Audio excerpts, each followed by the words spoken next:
नमस्कार, बहुत स्वागत है आपका। आप देख रहे हैं इंडिया टीवी। आपके साथ मैं हूं प्राची पाराशर। दोपहर के 12 बजने वाले हैं और आप देख रहे हैं अब की बार किसकी सरकार। बंगाल में आज प्रचार का शोर थमने वाला है। फर्स्ट राउंड से पहले अमित शाह ने क्या बड़ा दावा किया, बंगाल के शहर शहर से हंगामे की तस्वीरें क्यों आ रही हैं, आपको बताएंगे। लेकिन बुलेटिन की शुरुआत अहमदाबाद से आ रही बड़ी खबर के साथ करते हैं। अहमदाबाद एयरपोर्ट पर यात्रियों ने हंगामा किया है। फ्लाइट की देरी से नाराज यात्रियों ने हंगामा किया। अहमदाबाद के टर्मिनल 2 पर मौजूद स्पाइस जेट के यात्रियों में जबरदस्त गुस्सा देखने को मिला। यात्रियों का आरोप है कि दिल्ली जाने वाली फ्लाइट की सही जानकारी नहीं दी जा रही है, जिसकी वजह से यात्रियों का गुस्सा फूट पड़ा और उसके बाद यात्रियों ने जमकर हंगामा किया है। जो फ्लाइट से जुड़े हुए कर्मचारी हैं, जो एयरलाइन से जुड़े हुए कर्मचारी हैं, उनके सामने नारेबाजी यात्रियों की तरफ से की गई। डिले हुई है यहाँ से। ये सब लोग परेशान हैं, देखो ये सारे परेशान हैं, देखो कोई सुनने वाला नहीं है इधर। जो भी हो तो आप बैठ के बात कर। सारा ये इनका तो यात्री परेशान हैं और ऐसा पहली बार नहीं, ऐसा कई बार होता है। अक्सर ऐसा होता है कि फ्लाइट अपनी टाइम से देरी पर चलती है, लेकिन इसकी जानकारी यात्रियों को सही समय पर नहीं दी जाती, जिसका खामियाजा यात्रियों को भुगतना पड़ता है। और इस बार यात्रियों का गुस्सा फूट पड़ा। निर्णय कपूर मेरे सहयोगी जुड़ गए। ज्यादा जानकारी के साथ सीधा उन्हीं के पास चलेंगे। निर्णय, बताइए क्या जानकारी आपको मिल रही है। यात्री इस कदर परेशान क्यों हो गए कि उन्होंने अपने गुस्से का इजहार इस तरीके से किया? देखिए, इसकी वजह यह है कि जो SG 194 नंबर की जो फ़्लाइट है स्पाइस जेट की, वो सुबह 9 बजे दिल्ली के लिए टेक ऑफ करने वाली थी। और इसमें बहुत सारे यात्री ऐसे हैं जो पालीताना और जो सौराष्ट्र के दूर दूर के इलाके हैं, वहाँ से 8-8, 10-10, 12-12 घंटे पहले एयरपोर्ट पहुँच गए थे, क्योंकि डिस्टेंस बहुत ज़्यादा है अहमदाबाद से। और सुबह 9 बजे फ़्लाइट चलने वाली है, तो आप अंदाज़ा लगाइए कि जो अहमदाबाद के पैसेंजर हैं वो भी करीब 6:30-7 बजे से एयरपोर्ट पर बैठे हुए हैं। और समझिए 6 से 12 घंटे के बीच में कोई जानकारी नहीं दी जा रही है। यात्रियों का ये कहना है फ़्लाइट डिले होती जा रही है, ना ही उसे कैंसिल किया जा रहा है और ना ही यात्रियों को कंपनसेशन के बारे में कोई जानकारी दी जा रही है या अल्टरनेटिव फ़्लाइट के बारे में कोई जानकारी दी जा रही है। और जब उसके बाद कांस्टेंट डिले होने के बावजूद अभी तक, इस वक्त जब मैं आपसे बात कर रहा हूँ, तब भी ये नहीं पता है कि फ़्लाइट का एक्चुअल स्टेटस क्या है, क्या वो जाएगी या कैंसिल होगी, ये भी अभी तक यात्रियों को नहीं बताया गया है। इस वजह से यात्री परेशान हैं और उनका ये कहना है कि कई ऐसे यात्री हैं जिनकी दिल्ली में कुछ इंपॉर्टेंट मीटिंग्स थी, कुछ लोगों के कुछ सोशल एंगेजमेंट्स थे और वो सब जो है हेवायर हो गया। इस वजह से यात्री बहुत ज़्यादा इरिटेट हो गए और जब जवाब नहीं मिला तो इस प्रकार से हंगामा करना शुरू कर दिया, जिसके बाद अब CISF के जवान जो हैं उन्होंने आकर के यात्रियों को कंट्रोल करना शुरू किया है। कहीं उनको आशंका थी कि कहीं यात्री तोड़फोड़ करना शुरू ना कर दे, जैसा कि कई बार हमने देखा भी है। हालांकि अभी उस नौबत तक बात नहीं पहुंची है, लेकिन फिर भी जो स्पाइस जेट की लापरवाही है उसको लेकर के यात्री बहुत ज्यादा गुस्से में है। बिल्कुल, हर बार इसी तरीके की तस्वीरें सामने आती हैं। निर्णय एयरलाइंस की मनमानी है, यात्री परेशान होते हैं, सही समय की जानकारी उनको नहीं दी जाती और कईयों का जरूरी काम भी इस वजह से छूट जाता है। शुक्रिया आपका निर्णय, तमाम जानकारी के लिए। और अब खबर ग्रेटर नोएडा से आ रही है, जहां क्रॉसिंग रिपब्लिक में आग की जानकारी है। क्रॉसिंग रिपब्लिक के पास मार्केट में आग लग गई है। क्रॉसिंग रिपब्लिक के पास अजनारा सोसाइटी में भी आग लगने की खबर मिल रही है। तो क्रॉसिंग रिपब्लिक के पास मार्केट में आग लगी है, इसके साथ ही साथ अजनारा सोसाइटी में भी आग लगने की जानकारी मिल रही है। बड़ी खबर आपको बता रहे हैं ग्रेटर नोएडा से, जहां क्रॉसिंग रिपब्लिक में आग लगी है। क्रॉसिंग रिपब्लिक के पास मार्केट में आग लगने की जानकारी है, तो अजनारा सोसाइटी में भी आग लगने की जानकारी है। आग बुझाने के लिए अब कोशिशें की जा रही हैं, लेकिन आग किन वजहों से लगी है ये कारण अभी तक साफ नहीं है। क्रॉसिंग रिपब्लिक के मार्केट और अजनारा सोसाइटी में भी आग लगने की जानकारी मिल रही है। तो ग्रेटर नोएडा के क्रॉसिंग रिपब्लिक से तस्वीरें सामने आ रही हैं। धुआं आपको तस्वीर में नजर आ रहा होगा, सोसाइटी के बाहर ये धुआं नजर आ रहा होगा। कौन सी मंजिल पर आग लगी है, आग किस वजह से लगी है, मार्केट में आग किस वजह से लगी है, इस बात की कोई जानकारी अभी तक नहीं मिल पा रही है। हालांकि आग की वजह से लोग हताहत ना हो, ज्यादा नुकसान ना हो, इसको लेकर जरूर आग बुझाने का काम अभी तेजी से मौके पर किया जा रहा होगा। लेकिन तस्वीर देखिए, आपको काला धुआं ऊपर वाली मंजिल से उठता हुआ नजर आ रहा है, यानी बिल्डिंग के ऊपर वाले हिस्से में धुआं निकलता हुआ नजर आ रहा है। इससे यह अंदाजा लगाया जा सकता है कि ऊपर वाले हिस्से में आग लगी है। अब कौन से फ्लैट में आग लगी है, जिस वक्त ये आग लगी उस वक्त फ्लैट में कौन कौन मौजूद था, आग को बुझाने के लिए क्या क्या किया जा रहा है, क्या लोगों को वक्त रहते बाहर निकाल लिया गया, ये जानकारी बाहर आना अभी बाकी है। लेकिन तस्वीर आप देखिए, मार्केट से लेकर सोसाइटी तक आग लगने से हड़कंप मच गया है। क्रॉसिंग रिपब्लिक के पास मार्केट में आग लगी, तो वहीं अजनारा सोसाइटी है, वहां पर भी आग लगी है। ये हाई राइज बिल्डिंग है और इस हाई राइज बिल्डिंग के ऊपर वाले हिस्से में आग का धुआं उठता हुआ नजर आ रहा है। जैसे ही जानकारी लोगों को मिली, लोग ये देखिए मार्केट की तस्वीर आप देखिए, मार्केट में तो आग भयावह स्थिति में फैल चुकी है। ऊंची ऊंची आग की लपटें, काला धुआं ये मार्केट से निकलता हुआ नजर आ रहा है। लोग जरूर इकट्ठा हो गए और दमकल विभाग की गाड़ियां भी मौके पर पहुंचना शुरू हो गई। सायरन आपको सुनाई दे रहे होंगे। आग पर जल्द से जल्द काबू पाया जाए, ये कोशिश की जा रही है, क्योंकि ग्रेटर नोएडा के क्रॉसिंग रिपब्लिक का ये जो मार्केट है, ये कंजस्टेड एरिया है। ऐसे में अगर एक जगह पर आग लगती है तो ये आग ज्यादा विकराल रूप ले सकती है, ज्यादा बड़े हिस्से में फैल सकती है। इसीलिए जल्द से जल्द इस आग पर काबू पाने की कोशिश की जा रही है। दमकल विभाग की गाड़ियों के सायरन भी आपको सुनाई दे रहे होंगे। तो दो जगह है क्रॉसिंग रिपब्लिक में जहां आग लगने की जानकारी है। एक तो मार्केट के पास आग लगी है, आग ने भयावह रूप ले लिया, ये भी तस्वीरें बता रही हैं। और एक अजनारा सोसाइटी में भी आग लगी है, हाई राइज बिल्डिंग में आग लगी है और ऊपर वाले हिस्से में बिल्डिंग की आग लगी है। काला धुआं निकलता हुआ नजर आया। हालांकि मौके पर दमकल विभाग की गाड़ियां पहुंचकर आग पर काबू पाने की कोशिश जरूर कर रही हैं।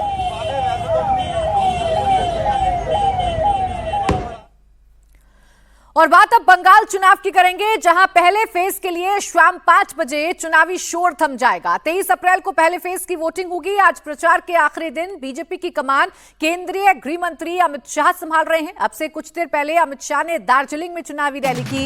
इस दौरान उन्होंने ममता बनर्जी पर जबरदस्त हमला बोला है।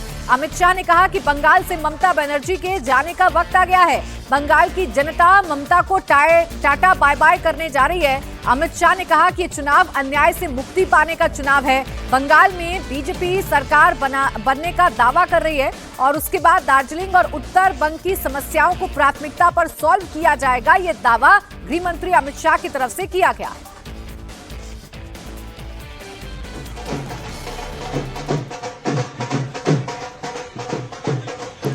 तो आज देखिए, चुनावी प्रचार का आखिरी दिन है। शाम 5 बजे चुनावी शोर थम जाएगा और आज तमाम दिग्गज मैदान में हैं। एक तरफ जहां गृह मंत्री अमित शाह रैलियां कर रहे हैं, तो वहीं टीएमसी की कमान ममता बनर्जी ने संभाल रखी है।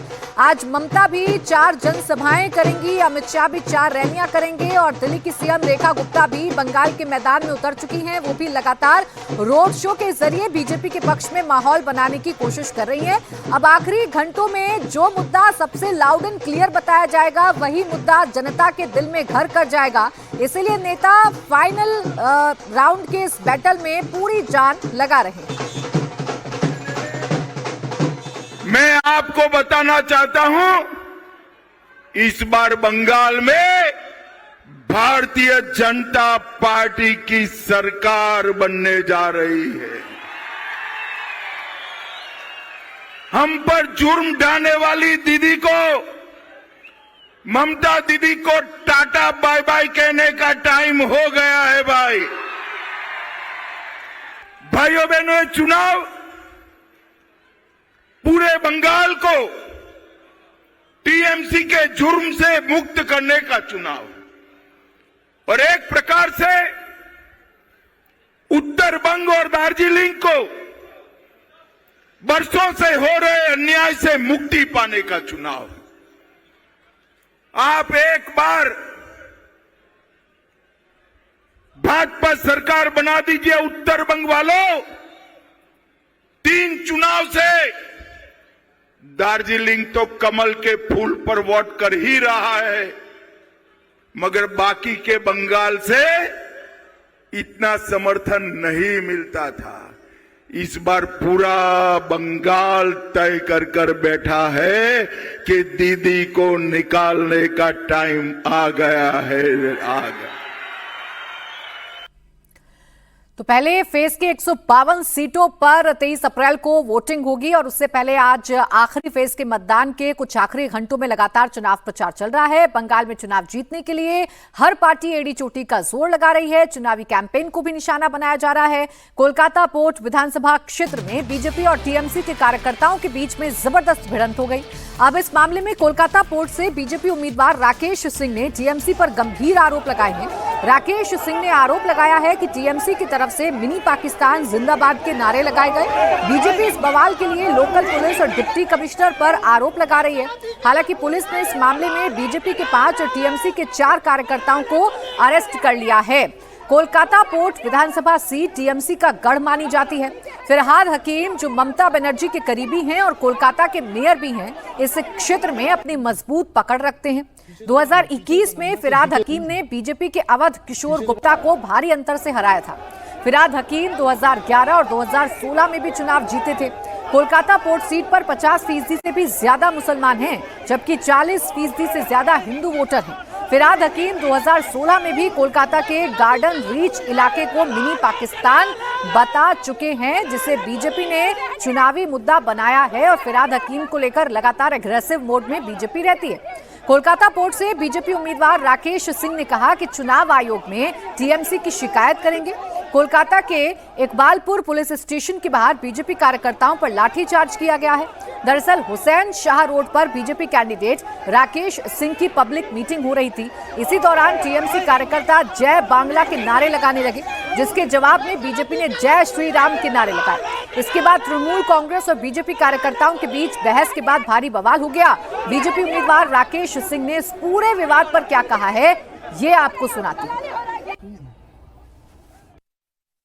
हुसैन शाह रोड पर स्ट्रीट कॉर्नर चल रहा था बीजेपी का और उसी जगह पे आरोप है तृणमूल कांग्रेस पहुंच गए और लगातार नारेबाजी करते रहे और उसी के विरोध में बीजेपी सीधा इकबालपुर थाने में पहुंच गए और थाने में जाके लगातार विरोध प्रदर्शन करते रहे और उसके बाद अचानक उन पर लाठी बरसाया गया, लाठी चलाया गया और जिसमें घायल हो गए पोर्ट एरिया के बीजेपी उम्मीदवार राकेश सिंह। आखिर में घटना क्या हुआ था ये जानने की कोशिश करेंगे। कल रात को हुआ क्या था? हम लोगों के इलेक्शन कमीशन की परमिशन से स्ट्रीट कॉर्नर मीटिंग था। वहाँ पर 10 से 20 आदमी के हमारे समर्थक थे। मंच पे हमारी बहनें थी। 200-300 का हुजूम, मिनी पाकिस्तान जिंदाबाद, मिनी पाकिस्तान जिंदाबाद, राकेश सिंह हिजड़ा है, राकेश सिंह नहीं आया, राकेश सिंह हिजड़ा नहीं आया।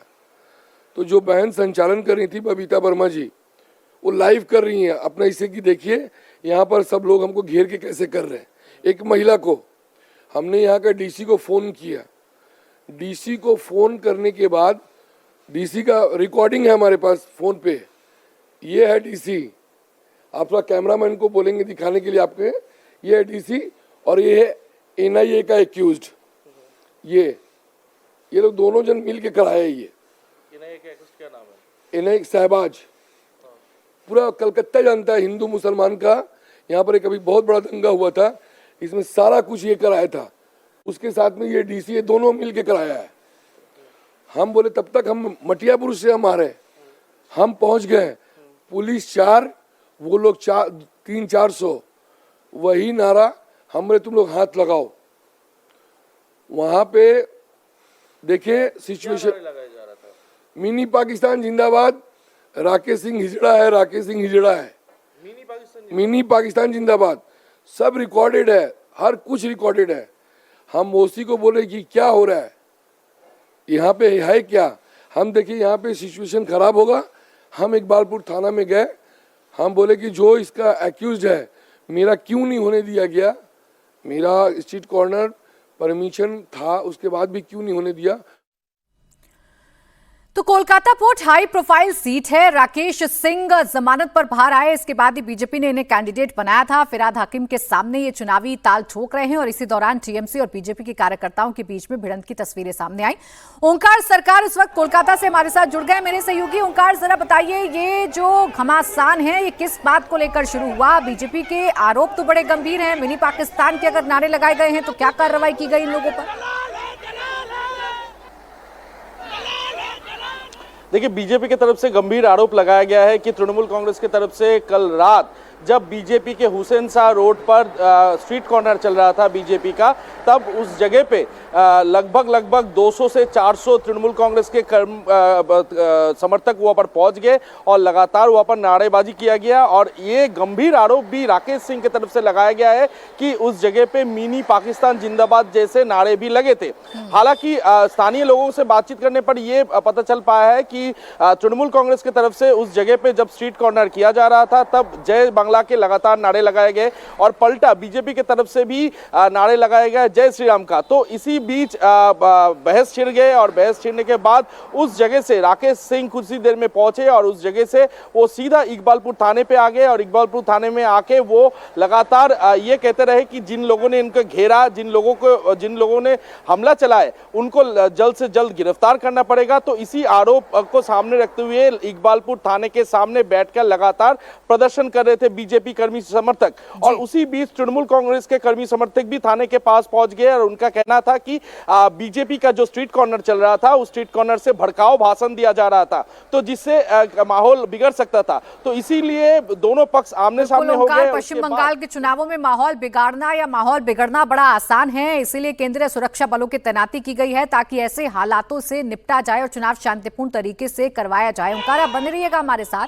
क्योंकि पश्चिम बंगाल में इस वक्त सियासी पारा हाई है। पश्चिम बंगाल में चुनाव और इलेक्शन कैंपेन को किस तरह से प्रभावित किया जा रहा है, इसकी एक और पिक्चर कोलकाता के एंटाली में दिखी।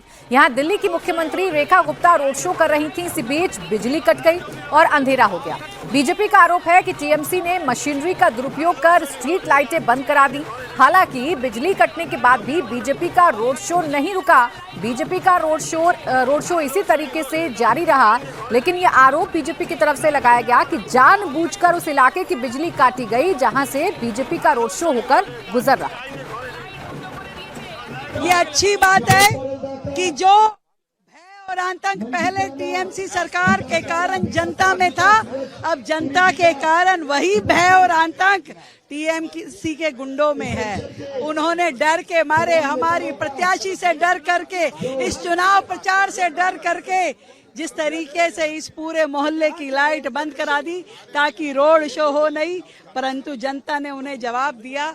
जनता ने, हजारों लोगों ने अपने मोबाइल लाइट की ऑन करके जो आशीर्वाद और प्यार दिया, मैं दिल की गहराई से उन्हें धन्यवाद देती हूँ कि अब बंगाल की जनता बिल्कुल निर्भीक होकर के अपना मतदान करने के लिए तैयार है। तो बंगाल में वोटिंग से पहले इस तरीके की घटनाएं आम बात हैं और इसीलिए चुनाव आयोग बार बार वोटर्स को आश्वस्त कर रहा है कि इलेक्शन स्वतंत्र, निष्पक्ष और पारदर्शी कराने में कोई कसर नहीं छोड़ी जाएगी। मुख्य निर्वाचन आयुक्त ज्ञानेश कुमार की तरफ से कहा गया है कि चुनाव भयमुक्त और हिंसा मुक्त होंगे। चुनाव आयोग सुनिश्चित करेगा कि चुनाव प्रलोभन मुक्त और बूथ जाम मुक्त हो। चुनाव आयोग ने एक और टर्म का यूज किया है जो पिछले किसी चुनाव में नहीं देखा गया, वो है सोर्स जैमिंग फ्री। इसका मतलब क्या है?